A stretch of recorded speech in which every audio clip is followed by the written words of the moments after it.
Hello guys, मेरे YouTube channel में आपका स्वागत है। मेरा नाम मनोज मिश्रा। तो आज हम इस वीडियो में डिस्कस करने वाले हैं कि how to purchase NAV of same day.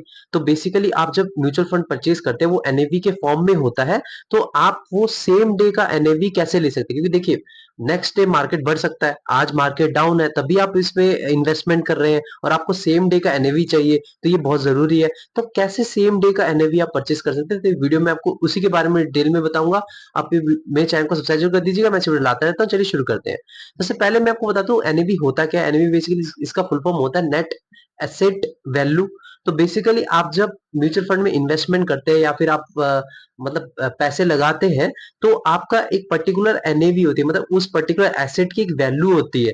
तो वो आप परचेज कर लेते हैं। तो आपका एनएवी कम हो या ज्यादा हो, प्रैक्टिकली आप देखें तो कोई ज्यादा मैटर नहीं करता, क्योंकि देखिए एनएवी की एक वैल्यू होती है, उसके पास्ट परफॉर्मेंस पे होता है, वो कितना वेल एस्टेब्लिश फंड है उस पे होता है। अगर मान लीजिए 10 से 15 साल पुराना फंड है तो आपका डेफिनेटली एनएवी ज्यादा होता है।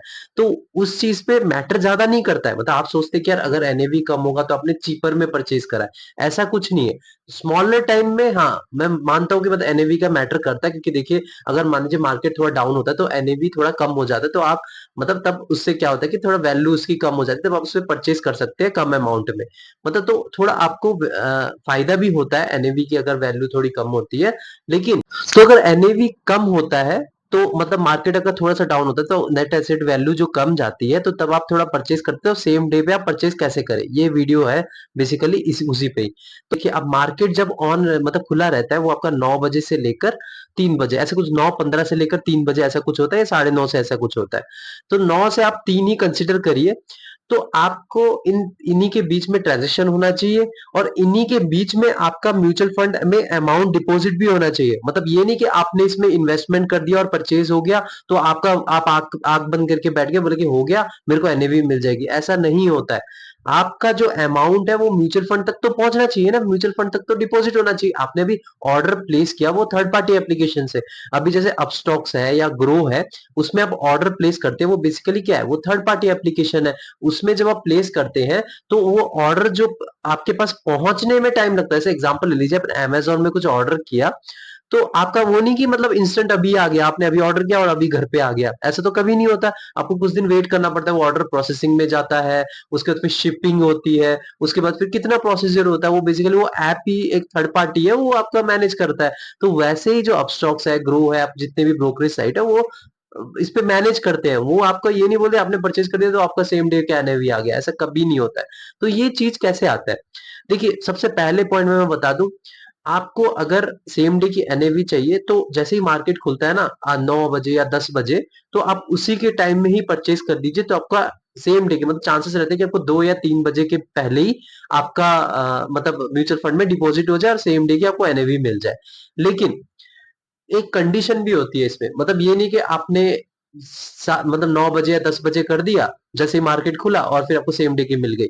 कंडीशन ये होती है कि मतलब मान लीजिए जब मार्केट नीचे जाता है एंड एनएवी की वैल्यू थोड़ी सी कम होती है, तो आप उसको परचेज करते हैं। तो प्रॉब्लम वहां पे ये आती है कि आप तो कर नहीं रहे, उसके साथ साथ कई लोगों का ऑर्डर होता है, क्योंकि वही टाइम होता है लमसम करने का। तो कई लोग की एंट्री होती है मार्केट में। तो उस चीज में क्या होता है कि अभी थोड़ा म्यूचुअल फंड और ये सारी थर्ड पार्टी एप्लीकेशन है ये थोड़े स्लो है, और इसको स्कैम भी बोल देते हैं। क्योंकि एग्जांपल ले लीजिए, जैसे इलेक्शन का टाइम था, जब 4 जून को इलेक्शन का रिजल्ट आया था, तो लोगों ने उसी डे में ही एनएवी लेने की परचेज करने की कोशिश की, और सुबह सुबह 9 बजे 9:30 ही कई लोगों ने परचेज किया था, लेकिन तब भी उनको सेम डे की एनएवी नहीं मिली।